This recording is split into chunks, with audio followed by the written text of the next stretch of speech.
10 jet tempur F-35 Israel, pesawat siluman tercanggih di dunia, melintasi langit Iran dengan misi rahasia. Tapi mereka tidak tahu, langit yang mereka lewati bukan langit biasa. Dalam hitungan jam, satu persatu tumbang, hingga tak satu pun kembali. Bagaimana Iran bisa menjatuhkan semuanya? Taktik apa yang mereka pakai? Tonton sampai akhir, karena cerita ini bukan sekadar perang. Selamat datang kembali di channel kami, tempat di mana kalian akan menemukan kumpulan cerita penuh hikmah dan inspirasi. Sebelum kita mulai, jangan lupa untuk menekan tombol subscribe dan like agar kalian tidak ketinggalan cerita-cerita menarik lainnya. Dan jangan lupa juga tulis nama kota asal kalian di kolom komentar. Yuk, kita mulai ceritanya. Hari itu, pukul 3 dini hari, langit Iran masih gelap. Tapi udara mulai menghangat karena musim panas telah mendekat. Di pangkalan udara dekat Qom, radar menampilkan sesuatu yang tidak biasa. 10 titik melengkung dari arah barat daya, bergerak cepat, rendah, dan senyap. Terlalu senyap. Letnan Reza, kepala shift malam yang biasanya lebih sibuk mengurus termostehnya daripada layar radar, langsung berdiri. Tangannya gemetar sedikit, bukan karena takut, tapi karena baru sadar dia belum tidur 2 malam. Ini bukan drone, katanya pelan. Dan ini jelas bukan pesawat komersial. Jam segini mana ada orang ke Iran buat liburan. Kolonel Bahram dipanggil ke ruang kendali. Pria parubaya berkumis tebal itu datang dengan sandal dan jaket tidur. Kenapa? Reza? Radarmu ngambek lagi? Tidak, Pak. Ini beneran. 10 jet tempur siluman, arah barat daya. Kecepatan, sekitar Mach 12. Bahram menatap layar. Israel, ucapnya datar. Semua yang ada di ruangan langsung saling pandang. Kata itu cukup untuk membuat suasana jadi dingin meski suhu luar 28 derajat. Tak butuh waktu lama untuk Bahram memerintahkan pengerahan baterai S-300 yang ditempatkan tersembunyi di kaki gunung. Kita nggak akan jadi Irak tahun 2007, katanya. Kali ini, mereka nggak bakal balik utuh. Dan di langit Iran yang gelap, suara aneh terdengar. Bukan suara jet, bukan pula suara rudal. Tapi suara kesombongan yang baru saja memasuki wilayah yang salah. Sementara 10 F-35 Israel meluncur rendah dengan keheningan khasnya, di darat, seluruh sistem pertahanan Iran sudah menyala. Tapi bukan sembarangan menyala. Ini bukan era militer tidur di era teknologi canggih. Iran sudah bersiap sejak lama. Baterai S-300 aktif. Sistem jamming mulai bekerja. Rudal Bafar 373 disiapkan di posisi siaga. Bahkan pasukan siber sudah mulai menggoda sistem navigasi pesawat musuh dengan sinyal palsu. Salah satu pilot F-35, bernama Elat, tiba-tiba melihat dataran yang ia yakini sebagai gurun selatan, ternyata berubah jadi pegunungan salju di radar kokpitnya. Apa kita teleportasi? Canda Elat kepada rekannya, sebelum koneksi radio tiba-tiba terganggu. Satu demi satu, pesawat F-35 mulai merasa aneh. Suara bip, sinyal error, sistem pendingin terganggu. Salah satu pilot bahkan mengeluh layar helmnya berkedip seperti iklan diskon online shop. Di markas Iran, Kolonel Bahram menatap layar pergerakan. 3, 2, 1, kirim sambutan kita. Dari balik bukit, rudal-rudal SAM mengudara, menghantam langit malam seperti bintang jatuh. Hanya bedanya, yang satu ini bawa ledakan. Pesawat pertama jatuh di gurun dekat Yaz.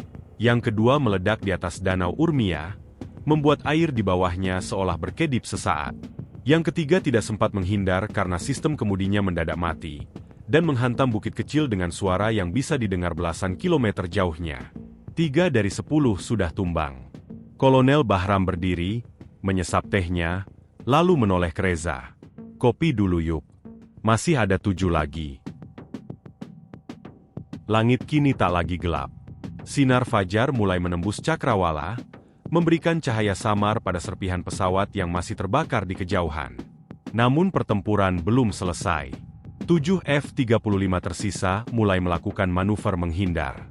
Mereka sadar, ini bukan mission EAC fly and bomb. Ini masuk ke sarang singa yang penuh jebakan. Komandan misi Israel yang ikut terbang, Let Koldov, menyadari bahwa intelijen mereka benar-benar kacau. Mereka tahu kita datang.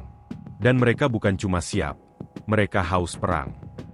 Jet-jet itu mulai menembakkan rudal ke beberapa titik yang diduga tempat sistem pertahanan udara. Tapi tidak ada yang kena. Yang mereka tembak cuma bebatuan dan bukit palsu yang sengaja ditanam oleh pasukan Iran. Bahkan satu rudal mereka sempat meledak di depan patung unta baja, umpan holografik dari sistem pertahanan elektronik Iran. Seorang teknisi Iran sempat nyeletuk, "Kalau ini lomba prank, kita juara dunia." Di udara, dua pesawat lagi jatuh. Yang satu terkena rudal di ekornya, jatuh berputar-putar seperti daun kering ditiup angin. Satunya lagi, mencoba kabur ke barat, tapi dikejar hingga keluar batas wilayah dan tetap dihantam saat berbelok. Kini tinggal 5. Bahram memandang layar dengan tenang. "Kita tidak hanya sedang mempertahankan wilayah, Reza," katanya pelan. "Kita sedang memberi pelajaran bahwa harga masuk ke tanah orang lain tanpa izin mahal. Bahkan untuk jet seharga ratusan juta dolar."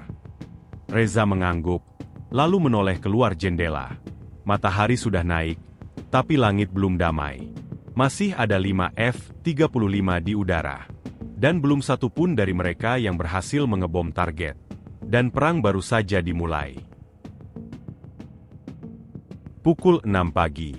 5 jet tempur F-35 Israel yang tersisa mulai melakukan formasi baru. Mereka naik lebih tinggi, mengubah taktik.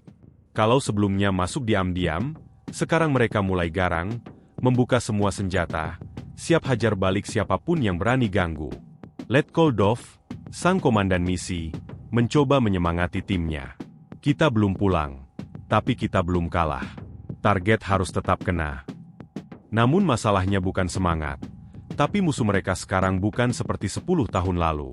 Ini Iran yang punya radar mutakhir, drone perisai, bahkan balon udara pengganggu radar yang kalau malam suka dikira UFO. Di pusat komando, Kolonel Bahram sudah tahu pola manuver baru itu. Ia tak butuh software canggih untuk membacanya. Cukup pengalaman 30 tahun plus kopi pahit tanpa gula. "Lihat, Reza." Mereka panik. Sekarang mereka asal serang, kayak orang putus cinta nyari mantan di Instagram. Reza nyengir sambil nahan ngantuk. Tapi benar. F-35 itu mulai melepaskan rudal sembarangan, salah sasaran, dan bikin warga kampung sebelah justru dapat foto langkah ledakan di ladang kentang. Iran mengaktifkan drone anti-rudal. Kecil, cepat, dan nyebelin. Satu rudal F-35 sempat mengejar sasaran, tapi drone pengacau membuatnya menukik dan meledak tepat di tengah gurun kosong. Hanya merusak sarang kala jengking. Sementara itu, satu lagi F-35 terkena rudal jarak menengah yang melesat dari situs tersembunyi di lembah. Suara ledakannya membelah pagi. Pilotnya sempat keluar dengan kursi lontar, mendarat mulus di kebun zaitun, langsung disambut oleh 2 warga lokal dan seekor kambing yang lebih bingung dari siapapun. Kini tersisa 4 pesawat. Semakin sedikit, dan tekanan makin kuat. Di udara, pilot yang tersisa mulai menyadari bahwa ini bukan misi biasa. Seorang pilot muda di pesawat ke-7, bernama Afi, mulai berkeringat dingin. Usianya baru 26 tahun, dan di momen genting itu ia mulai menyesal kenapa nggak ikut pelatihan logistik saja dulu. Letkol Dov mengambil alih komando lebih ketat. "Kita tak bisa mundur sekarang.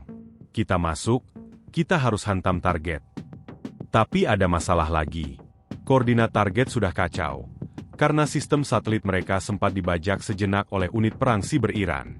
Bahkan beberapa pilot mulai ragu, apakah mereka sedang membidik fasilitas militer atau rumah warga? Dan inilah titik di mana satu F-35 yang terlalu percaya diri menyelam rendah demi menargetkan gudang amunisi. Yang ia tidak tahu, gudang itu palsu. Sengaja dibangun dari kontainer tua dan kayu lapuk.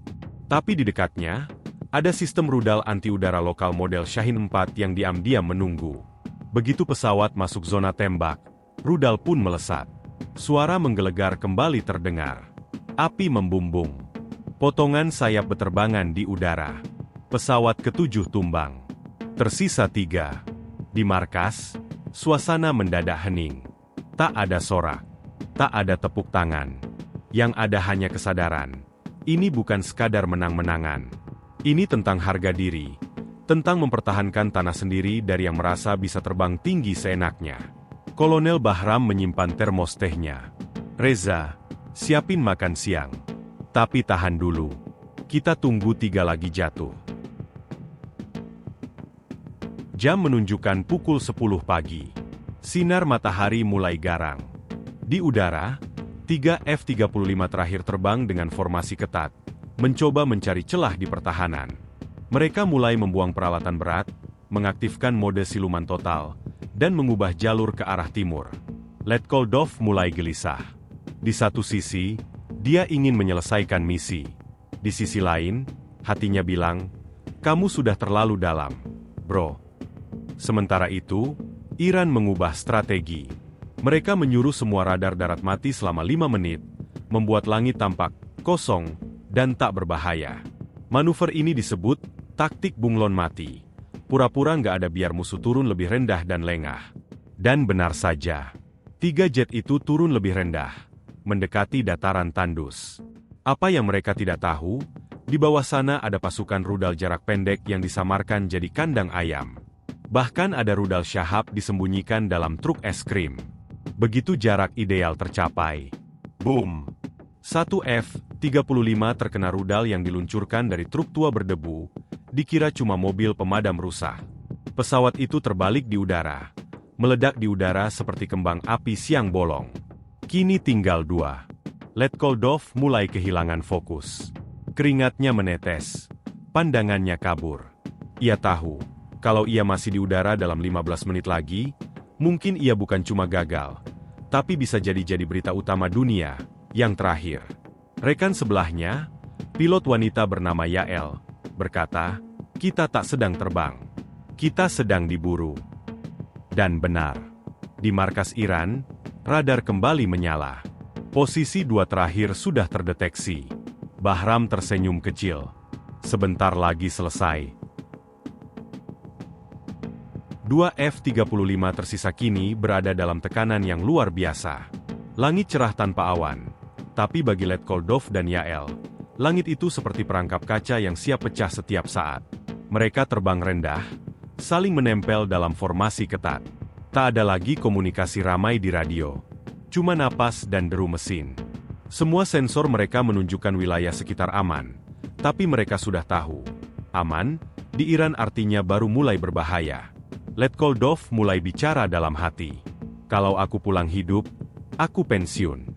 Buka warung kopi di Haifa. Jual espresso, teh mint, tanpa rudal di atas kepala." Tapi Yael, rekan satu misi yang biasanya tenang, kali ini lebih banyak diam. Dia tahu, ada sesuatu yang tidak beres. Radar mereka sempat blank 5 detik, kemudian muncul sinyal tak dikenal. Itu seperti semacam bayangan yang mengikuti mereka dari bawah. Dan benar saja. Dari balik lereng Gunung Tandus, 2 rudal jarak pendek mendadak menyembul.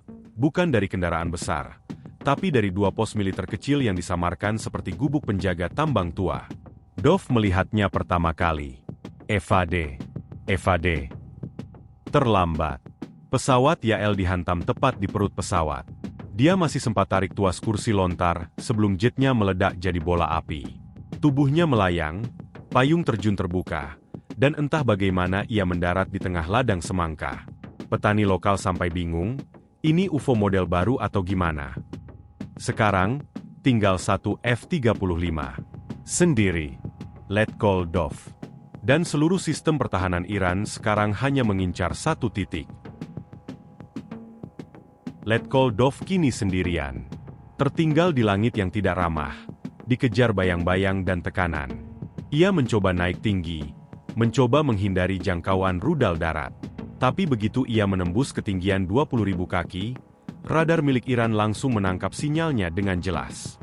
Dov seolah menulis, "Hai, saya di sini," dengan lampu sorot besar di langit. Kolonel Bahram memperhatikan layar radar. "Satu lagi, Reza. Satu lagi. Kita tutup buku hari ini."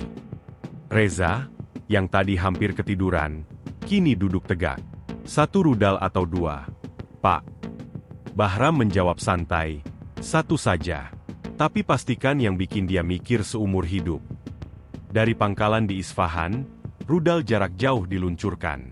Bukan rudal biasa. Rudal ini membawa sistem pengacak internal yang bisa bikin sistem tempur F-35 seperti kebakaran server. Dov tahu ia sedang diburu. Tapi ia masih mencoba bertahan. Mengaktifkan flare, melakukan manuver tajam, bahkan mencoba bersembunyi di balik pegunungan. Tapi rudal itu cerdas. Mengikuti, menyesuaikan arah, seperti hutang yang tak bisa dihindari. Dan akhirnya, boom! Pesawat Letkol Dov dihantam. Tidak meledak besar, tapi cukup untuk membuat sayap kanan copot dan mesin mati total. Dov tak punya pilihan. Ia menarik tuas pelontar. Tubuhnya melesat ke atas, lalu turun perlahan dengan parasut. Ia bisa melihat dari udara serpihan jetnya menghantam tanah, menimbulkan debu dan dentuman yang menghantam bumi terakhir kalinya. Pukul 2 siang. Iran sudah tenang. Di ruang kendali, para prajurit kembali duduk santai. Ada yang buka cemilan, ada yang mulai bercanda. Reza bahkan menyetel lagu lawas dari ponselnya pelan-pelan. Bukan karena sok gaya, tapi karena mereka sadar, mereka baru saja melakukan sesuatu yang besar. 10 F-35, pesawat tempur paling mahal, paling dibangga-banggakan, semua jatuh. Tak satu pun berhasil menyentuh target mereka. Kolonel Bahram duduk di balkon markas, menatap langit. Di tangannya, secangkir teh yang sudah tidak panas lagi. Mereka pikir Iran lemah, katanya pelan. Ternyata kita lebih dari sekadar gurun dan omongan keras. Reza muncul dari belakang, membawa 2 piring kue kering. Pak, mau cemilan? Ini buatan istri saya. Bahram tertawa kecil. Kita tembak 10 pesawat. Sekarang kita makan kue. Hidup ini aneh ya, Reza. Dan di sudut lain negeri, para warga biasa yang melihat serpihan jet jatuh mulai ramai di media sosial. Ada yang selfie dengan bangkai pesawat. Ada yang livestream sambil pegang baut pesawat sebagai oleh-oleh langit. Bahkan ada yang buka lelang potongan logam pesawat. Katanya, cocok buat kenang-kenangan mantan pilot gagal. Tapi yang paling penting, dunia mulai bicara. Berita menyebar cepat. Dari Timur Tengah ke Eropa, dari Asia ke Amerika. Semua bertanya hal sama. Bagaimana bisa Iran menjatuhkan 10 jet siluman generasi kelima hanya dalam satu malam? Dan jawabannya akan ada di bab terakhir. Langit Iran kembali cerah. Tidak ada lagi dentuman, tidak ada lagi suara jet di atas kepala. Hanya burung-burung kecil yang mulai terdengar lagi suaranya, seolah baru diizinkan bernyanyi setelah semalaman tutup mulut. Di tengah hamparan gurun, Letkol Dov duduk di bawah bayangan kecil satu-satunya pohon kurma. Seragamnya kotor, wajahnya lusuh, dan tangan kirinya dibalut sobekan parasut. Di sekelilingnya, 3 warga lokal, seorang kakek, anak kecil, dan pemuda berjanggut, menatapnya tanpa kata. Si anak kecil terus menatap helm pilotnya yang mencolok, sambil bisik-bisik, "Ini kayak topi astronot ya?" "Yah." Si kakek mendekat, menyerahkan segelas air. Dov menerimanya. Tak banyak bicara. Ia tahu, dia tidak akan disiksa. Tapi juga tidak akan dilepas begitu saja. Di markas pusat Iran, berita sudah diterima secara utuh.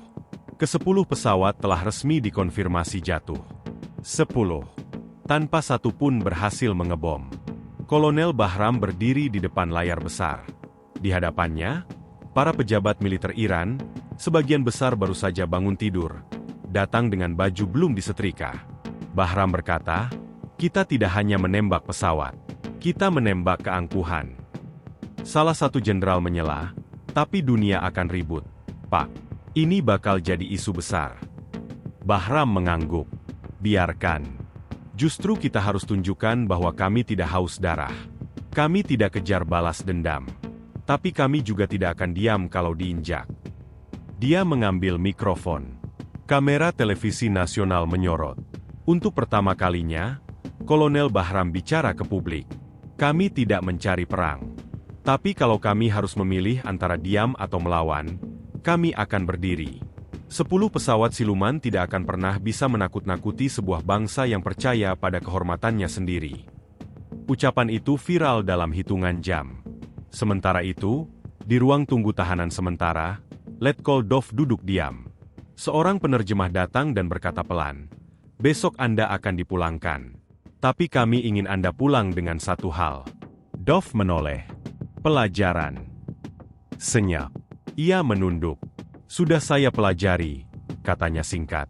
Di luar, langit Iran tetap biru. Tapi semua tahu, warna biru itu kini bukan sekadar warna. Ia adalah saksi. Dari malam yang membuktikan bahwa siluman pun bisa jatuh. Dan langit pun bisa menggigit balik jika diinjak terlalu keras.